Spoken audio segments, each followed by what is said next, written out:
प्रदान करने वाले, जिनकी बदौलत आज हम शिक्षा ग्रहण कर रहे हैं, जिनके बदौलत आज जो आरक्षण की आज टीवी में आप लोग देखते होंगे, हम लोग सभी देखते हैं कि आरक्षण ने देश को खोखला कर दिया, आरक्षण ने देश को खोखला कर दिया। तो ऐसे महामानव, आरक्षण के जनक महात्मा छत्रपति साहू जी महाराज को नमन। शिक्षा की ज्योत जलाने वाली, जिन्होंने किस तरह गांव गांव जाकर के पढ़ाने का और पढ़ने का कार्य किया, स्कूल खोलने का कार्य किया। माता सावित्रीबाई फुले, महामाना ज्योतिबा फुले को नमन। उन सभी की विचारधारा को एक माला में पिरो करके ये भारतीय संविधान जिन्होंने हमें दिया, जिसकी बदौलत आज हमें हक अधिकार मिल रहा है। और जैसे कि साथियों, बहुजन समाज का अर्थ समझाने वाले, हम आज भी कई टुकड़ों में बटे हुए हैं, लेकिन बहुजन समाज का अर्थ समझाने वाले जिन्होंने बहुजन समाज का नाम दिया, माननीय काशीराम साहब के चरणों में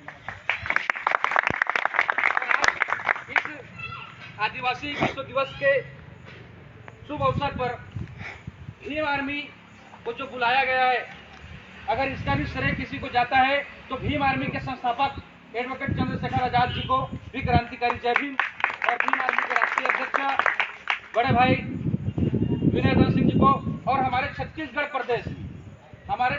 प्रदेश में हम युवाओं को SC ST OBC and minority जितने भी धर्म जाति है, उन सब को एक माला में पिरो करके एक मंच देने का जिन्होंने काम किया, हमारे प्रथम आदरणीय बड़े भाई प्रदेश अध्यक्ष राजकुमार जांगड़े जी को भी क्रांतिकारी जय। तो हमारे अतिथि जी ने कहा, बिल्कुल ही सत्य है कि वर्तमान स्थिति परिस्थिति कहां पर है। आज नया शिक्षा नीति लागू होता है, निजीकरण की व्यवस्था होती है, लेकिन हम जो युवा बैच है इस चीज से हम वंचित हैं। इसको हम जानने के प्रयास नहीं कर रहे हैं। हमारे महोदय जी ने कहा कि 30 से 25 साल हो गए हम भारतीय संविधान को नहीं पढ़ रहे हैं, लेकिन इस देश में भारतीय संविधान को लागू हुए आज 70 साल हो गया। और लेकिन आज हम 26 जनवरी मनाते हैं, गणतंत्र के रूप में, लेकिन किस लिए मनाते हैं ये हम किसी को इसके बारे में पता नहीं है। लेकिन साथियों, मैं बता दूं कि 26 जनवरी सिर्फ और सिर्फ इसलिए मनाया जाता है कि 26 जनवरी 1950 को भारतीय संविधान इस देश में लागू हुआ।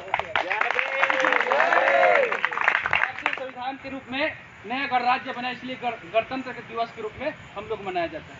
तो भीम आर्मी का यही काम है। भीम आर्मी का सर्वप्रथम काम है कि भारतीय संविधान के सुरक्षा में हमेशा खड़े रहना, और भीम आर्मी का दूसरा काम है कि SC ST OBC and minority जितने भी हमारे बहुजन समाज है, उनके घर में, हर घर में जिस प्रकार मनुवादियों का जो रामायण हर एक घर में है, उसी प्रकार हम हर एक घर में स्थापित भारतीय संविधान को करना चाहते हैं।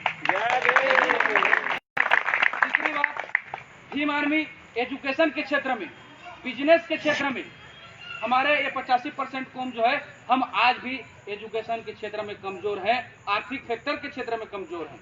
इसीलिए हम जो है बिजनेस पर्पस के बारे में नहीं सोच सकते। उसको पूरा करने के लिए भीम आर्मी पाठशाला का जो निर्माण यूपी से हुआ है, और हमारे छत्तीसगढ़ में भी बहुत जगह चल रहा है। तो हम चाहते हैं कि इस शुभ अवसर पर हमारा यहाँ आने का जो उद्देश्य है कि एक्चुअल में आदिवासी कल्चर क्या होता है, हमने पढ़ा है लेकिन देखा नहीं। आज हम यहाँ पर आए हैं, जो काम हमें हमारे पूर्वजों ने या हमारे बाप दादाओं ने जो काम करना चाहिए था, ये जो जहाँ पर आज हम हैं, वो अगर पहले से आ जाते तो जातिवादी को जो है हम बच करके नहीं रहते।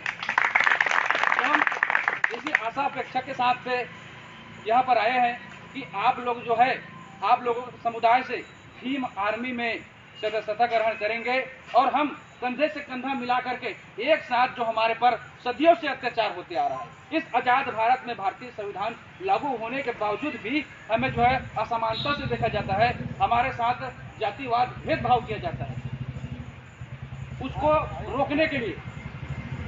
तो उसको रोकेंगे कैसे?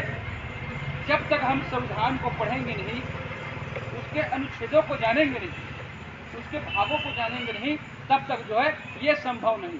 क्योंकि हमारे एक एडवोकेट है धनीराम बंजारे जी, जो संविधान पाठशाला के नाम से चलाते हैं, और उनका कहना है कि सभी समस्या का एक ही निदान, सभी समस्या का एक ही निदान अगर भारतीय संविधान का हो सच्चा ज्ञान। तो हमारे लिए बहुजन समाज की 85% कौम के लिए सर्वोपरि है भारतीय संविधान को जानना। ये विडंबना की बात है, आज अफसोस होना पड़ रहा है कि मनुवादी जो है इसे 2024 में खत्म करना चाहती है। तो हमारे पास कितने साल? हमारे पास 4 साल। अगर इस 4 साल में हम अपने अधिकारों से वंचित रहें, ये जात पात के खेल पे, ये जात पात की जो लड़ाई है उसमें हम लड़ते रहें, ये फलाना एससी है, ये एसटी है, ये ओबीसी है, अगर इसमें हम चलते रहें साथियों, तो आने वाली जो पीढ़ी है वो हमें कोसेगी कि आप जो है अपने पीढ़ी के लिए आपने क्या इतिहास लिखा। आज हम जो जिंदगी यापन कर रहे हैं, जो जीवन यापन कर रहे हैं, वो हमारे महापुरुषों की बदौलत। लेकिन आज हम नहीं लड़ते हैं समाज के लिए, समाज के लिए अगर हम कार्य नहीं करेंगे तो आने वाली पीढ़ी जो है हमें गाली देगी कि हमारे पूर्वजों ने हमारे लिए कुछ नहीं किया। तो इस स्थिति परिस्थिति को समझते हुए हमें जन जागृति की ओर जिस भी माध्यम से सभी समुदायों को एक मंच में आकर के कंधा से कंधा मिला करके एक जन जागृति का माध्यम बना करके हम गांव-गांव प्रचार प्रसार करें, अपने हक अधिकार के बारे में बताने का काम करें, एजुकेशन के सेक्टर में हम जो है बच्चों को उच्च से उच्च शिक्षा देने का प्रयास करें। यही मैं आप लोगों से आशा अपेक्षा करता हूं कि मेरी बातों को आप लोगों ने, मेरे पिता तुल्य बुजुर्गों ने, मेरे माता तुल्य माताओं ने और मेरे हम उम्र मेरे साथियों भाइयों ने जो है मेरी बातों को सुना कि इसको जो है अमल करने का हम लोग एक साथ में कार्य करेंगे। तो आप सभी को बहुत बहुत साधुवाद। इतना भाग्यशाली हूं मैं जो इस मंच में आदिवासी समाज के बीच में जो मुझे इतना बड़ा दर्जा दिया एक नवयुवक नौजवान लड़के को। तो आप सभी लोगों को कदर करते हुए, आदर करते हुए बहुत बहुत आप लोगों को साधुवाद। जय भीम, नमो बुद्धाय, जय मूलवासी, जय शिव।